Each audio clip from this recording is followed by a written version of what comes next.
Bienvenidos a su canal Doctrina Católica Tradicional. Muchas gracias por escuchar y también por sus amables comentarios. Comenzamos con nuestras oraciones. Pater Noster, qui es in celis, sanctificetur nomen tuum, adveniat regnum tuum, fiat voluntas tua, sicut in cielo et in terra. Panem nostrum quotidianum da nobis hodie, et dimitte nobis debita nostra, sicut et nos dimittimus debitoribus nostris, et ne nos inducas in tentationem, sed libera nos a malo. Amén. Ave María, gratia plena, Dominus tecum, benedicta tu in mulieribus, et benedictus fructus ventris tui, Iesus. Sancta María, Mater Dei, ora pro nobis peccatoribus, nunc et in hora mortis nostre. Amén. Sancte Micaelo Arcángelo, defendenos in prelio, contra nequitiam et insidias diaboli esto presidium, imperet illi Deus, supplices deprecamur. Tuque princes milicia celestis, Satanam aliosque spiritus malignos, qui ad perditionem animarum pervagantur in mundo. Divina virtute in infernum detrude. Amén. Cor Iesus sacratitium, miserere nobis. Cor Iesus sacratitium, miserere nobis. Cor Iesus sacratitium, miserere nobis. La tentación sedevacantista es un tema de la fraternidad sacerdotal de San Pío X. Aclaro que este canal Doctrina Católica Tradicional no es sedevacantista. Veamos la enseñanza de la Iglesia y la postura de doctores y teólogos. Este es un análisis sobre la preocupante tendencia que existe entre algunos católicos que aman la enseñanza tradicional e imperecedera de la Iglesia. Sedevacantismo es una palabra muy larga que significa literalmente que la Santa Sede está vacante. Actualmente indica la creencia de que la persona que ocupa la silla de San Pedro no es el Papa real, sino solamente un impostor sin ningún derecho a desempeñar el oficio papal.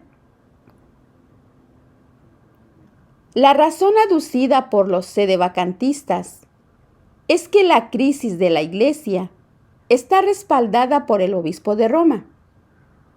Afirman que por omisión o comisión, el Papa está promoviendo errores y herejías como la nueva misa, el ecumenismo, la libertad religiosa y la colegialidad. Los sedevacantistas piensan que un verdadero papa no puede ser responsable por una crisis de este tipo. Esta misma crisis ha producido también otro grupo, el de los neoconservadores, que se adhieren a todo lo que el Papa diga, por el simple hecho de ser el Papa. De este modo, son llevados a aceptar las falsas enseñanzas provenientes del Concilio Vaticano II.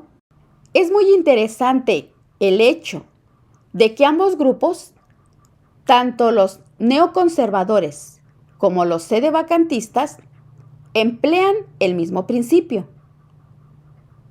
El Papa es infalible en todo, y lo que enseña es verdad y es bueno.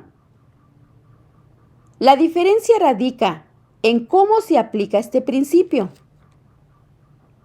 Los conservadores afirman que dado que Vaticano II obtuvo la aprobación papal, debemos aceptar ciegamente sus enseñanzas, buenas y verdaderas. sin importar lo preocupados que podamos sentirnos al respecto.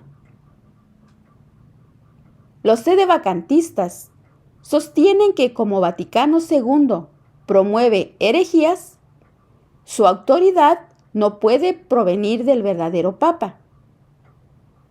He aquí el perfecto dilema: o neoconservador o sedevacantista.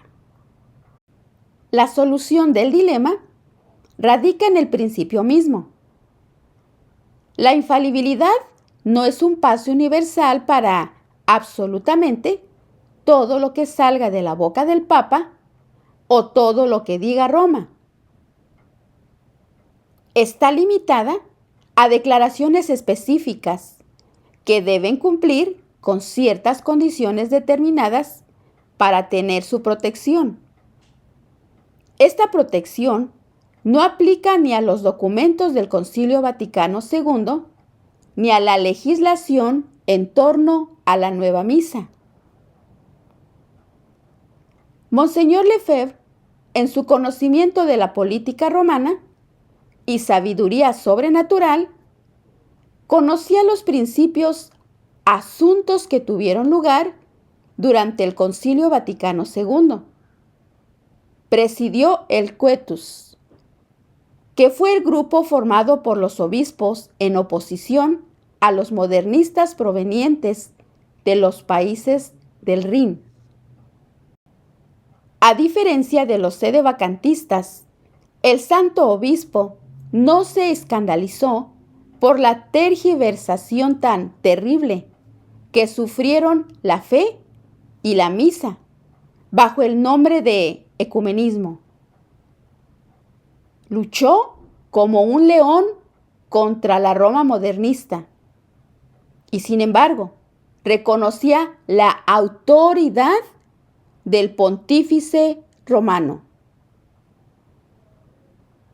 Actuó en la misma forma en que un niño bueno lo haría al resistirse a un padre que le pide que robe, sin dejar por eso de reconocerlo como padre. Algunos sedevacantistas objetan que los sacerdotes tradicionalistas, incluyendo a la Fraternidad Sacerdotal de San Pío X, invocan a la persona del Papa diciendo una cum en el canon de la misa. Para ellos, ser una cum es tanto como decir amén a las herejías promovidas por el Papa. En realidad, la traducción más exacta del término es que rezamos por el Papa, como cabeza visible que es de la Iglesia. Por muy tentadora que pueda parecer a estas alturas la opción del sedevacantismo, debemos resistirnos a caer en este error. Sin embargo, esto no significa que debamos alinearnos con los neoconservadores, que toman cada declaración papal como cuasi infalible. Recordemos que en la historia de la Iglesia ha habido santos y varones, santos, que han considerado necesario resistirse al Papa sin llegar a convertirse en sedevacantistas. Esta es la razón por la que Monseñor Lefebvre, aún con toda su oposición a la Roma modernista, nunca adoptó esta postura y le prohibió prudentemente a los sacerdotes de la Fraternidad Sacerdotal de San Pío X profesarla. La visibilidad de la Iglesia. La cuestión de la visibilidad de la Iglesia es demasiado necesaria para su existencia, para que Dios pueda omitirla durante décadas. El argumento de los que afirman la inexistencia del Papa pone a la Iglesia en una situación confusa. Pensemos en lo siguiente. ¿Quién nos dirá dónde está el futuro Papa? ¿Cómo ¿cómo podría ser designado un papa donde ya no hay cardenales? Este espíritu es un espíritu cismático, al menos para la mayoría de fieles que se afiliarán a sectas verdaderamente cismáticas, como la del Palmar de Troya o la de la Iglesia Latina de Toulouse. La fraternidad sacerdotal de San Pío X rechaza absolutamente compartir estos razonamientos. Queremos permanecer aferrados a Roma, al sucesor de Pedro, pero rechazamos su liberalismo por fidelidad a Dios, a la Iglesia y a sus predecesores. No tenemos miedo de decirlo respetuosa pero firmemente, como San Pablo frente a San Pedro. Por eso, lejos de negarnos a rezar por el Papa, multiplicamos nuestras oraciones por él y rogamos para que el Espíritu Santo lo ilumine y fortalezcan en el sostén y defensa de la fe. Por eso, jamás me he negado a ir a Roma, decía Monseñor Lefebvre, cuando me han llamado, él o sus representantes. La verdad debe afianzarse en Roma más que en cualquier otro lugar. Pertenece a Dios, que la hará triunfar. Por consiguiente, no se puede tolerar que los miembros, sacerdotes, hermanas u oblatas de la fraternidad sacerdotal de San Pío X se nieguen a rezar por el Papa y afirmen que todas las misas del Novus Ordo Missae son inválidas. Ciertamente, sufrimos por esta incoherencia continua, que consiste en elogiar todas las orientaciones liberales de Vaticano II y al mismo tiempo tratar de atenuar sus efectos. Mas esto nos debe incitar a rogar y a mantener firmemente la tradición, pero no por eso afirmar que el Papa no es Papa. Ahora veamos la postura de algunos santos y teólogos sobre el Papa. Oremos por nuestro pontífice Francisco, para que Dios lo conserve, lo vivifique y lo haga feliz en la tierra, y no lo deje caer en manos de sus enemigos.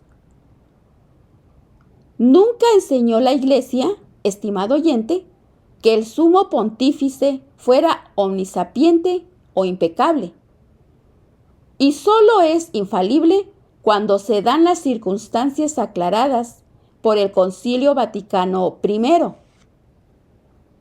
En efecto, papas que cometieron errores en materia de fe y de moral hubo en la historia, aunque en número muy reducido y en casos excepcionales, que se hizo sentimiento entre los fieles que, en el fondo, en estos asuntos, el Papa era siempre infalible.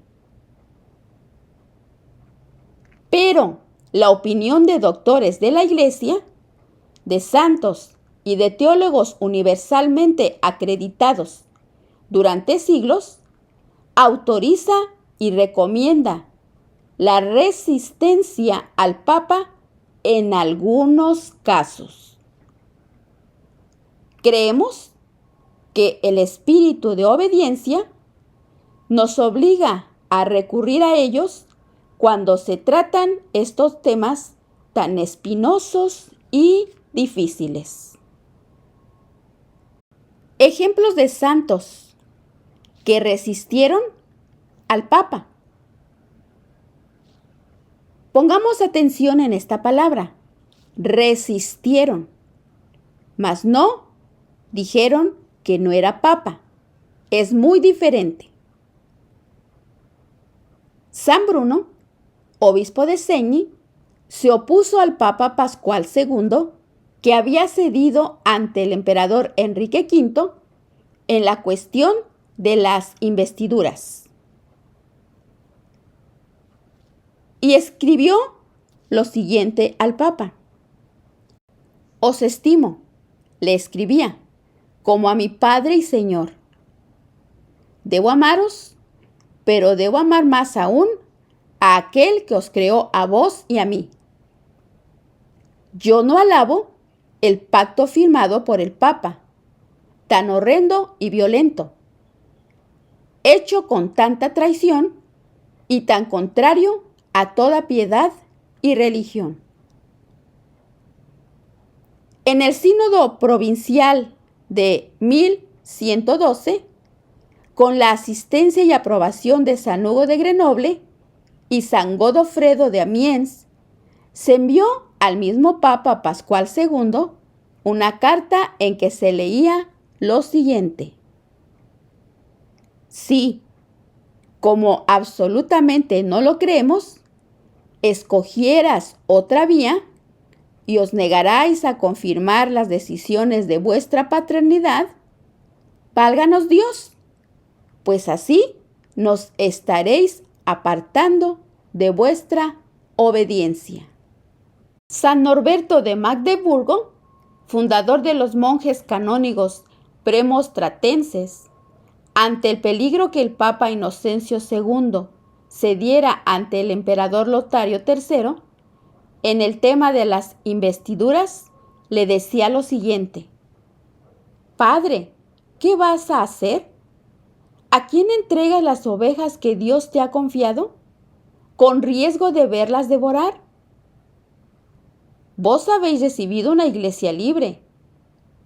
¿Vais a reducirla a la esclavitud? La sede de Pedro exige la conducta de Pedro. He prometido, por Cristo, la obediencia a Pedro y a ti. Pero si dais derecho a esta petición, yo os hago oposición a la faz de toda la iglesia. Vitoria, el gran teólogo dominico del siglo XVI, escribe lo siguiente: si el Papa, con sus órdenes y actos, destruye la iglesia, se le puede resistir e impedir la ejecución de sus mandatos. Suárez afirma lo siguiente: si el Papa dictara una orden contraria a las buenas costumbres, no se le ha de obedecer. Si intentara hacer algo manifiestamente opuesto a la justicia y al bien común, será lícito resistirle. Si atacara por la fuerza podrá ser repelido. Santo Tomás de Aquino, doctor de la Iglesia, enseña lo siguiente. Pongamos atención. Habiendo peligro próximo para la fe, los prelados deben ser argüidos por los súbditos, incluso públicamente. Así, San Pablo, que era súbdito de San Pedro, le arguyó públicamente. San Roberto Belarmino, doctor de la Iglesia, sostiene lo siguiente: así como es lícito resistir al pontífice que agrede el cuerpo, también es lícito resistir al que agrede las almas o perturba el orden civil, sobre todo si tratase de destruir a la Iglesia. Es lícito resistirlo, no haciendo lo que manda e impidiendo la ejecución de su voluntad. En vida del mismo santo, que fue consultor del Papa y gran defensor de la supremacía pontificia, la República de Venecia tuvo problemas con la Santa Sede. Se reunieron entonces los teólogos de dicha república y emitieron varias proposiciones, que fueron sometidas al examen del gran teólogo cardenal Belarmino, a quien Pío XI declaró doctor de la Iglesia.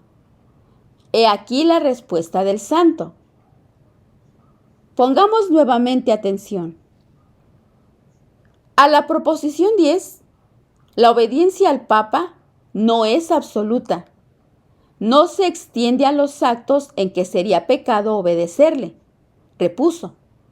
No hay nada que decir contra la proposición 10, pues está expresamente en la Sagrada Escritura. A la proposición 15, cuando el soberano pontífice fulmina una sentencia de excomunión que es injusta o nula, no se le debe recibir, sin apartarse, empero, del respeto debido a la Santa Sede. Replicó, los teólogos de Venecia no tenían por qué cansarse en probar la proposición número 15, pues nadie la niega.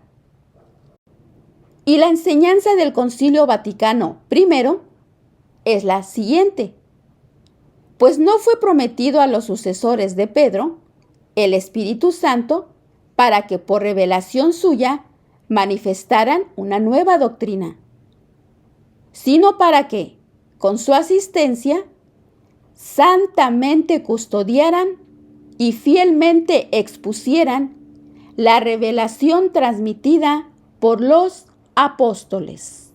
Entonces, ¿qué debemos hacer? Rezar por el Papa. En primer lugar, hay que entender que se trata de un deber y una necesidad rezar por el Santo Padre y sus intenciones.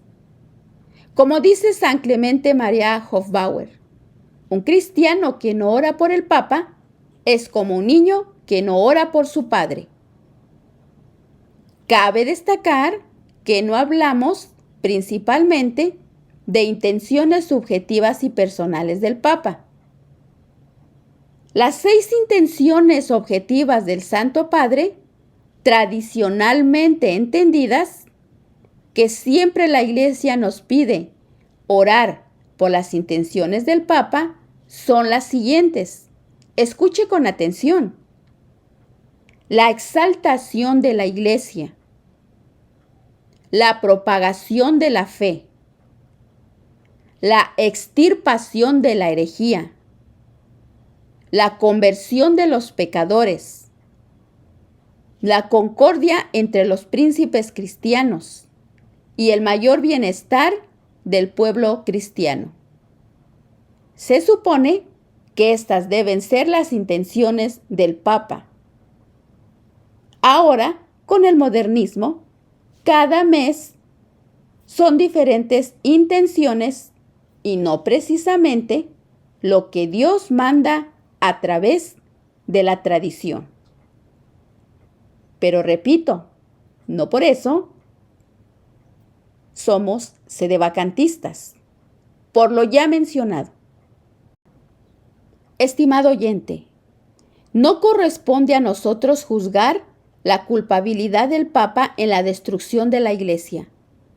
Solo Dios lo puede juzgar.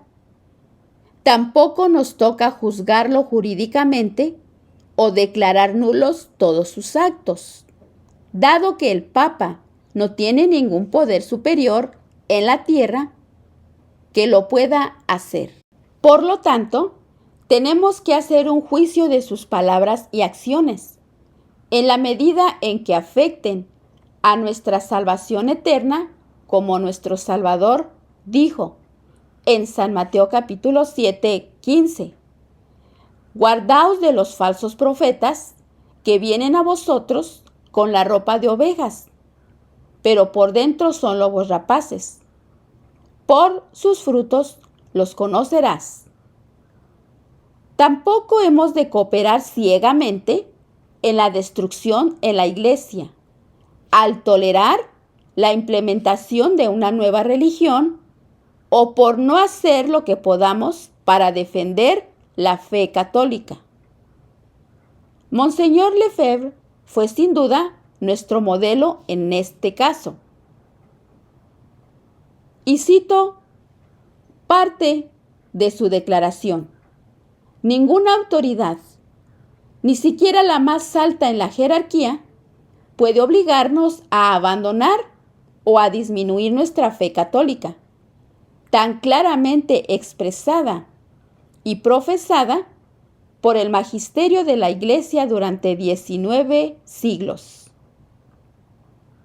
Y San Pablo dijo en Gálatas capítulo 1, 8, amigos, si se tratara de nosotros mismos, o si fuera un ángel del cielo, que les anuncia un evangelio distinto del evangelio que hemos anunciado, sea anatema. Y las palabras sabias de Monseñor Lefebvre son las siguientes. Por eso, sin ninguna rebelión, amargura o resentimiento, proseguimos nuestro trabajo de formación sacerdotal bajo la guía del magisterio que nunca cambia, convencidos como estamos de que no nos es posible hacer un mayor servicio a la Santa Iglesia Católica, al soberano pontífice y a la posteridad. Estimado oyente, por esta enseñanza, basada en el magisterio, doctores de la Iglesia y santos, es que este canal, Doctrina Católica Tradicional, no es sedevacantista. Anexando también la enseñanza del venerable Monseñor Marcel Lefebvre, que se opuso terminantemente al modernismo, al ecumenismo, al cambio en la liturgia, en la Santa Misa, etc. Resistió a Roma, pero su postura ante el papado nunca fue cismático. Nunca dejó de ver al Papa como el lugar que tiene en Roma, porque es importante la visibilidad de la Iglesia.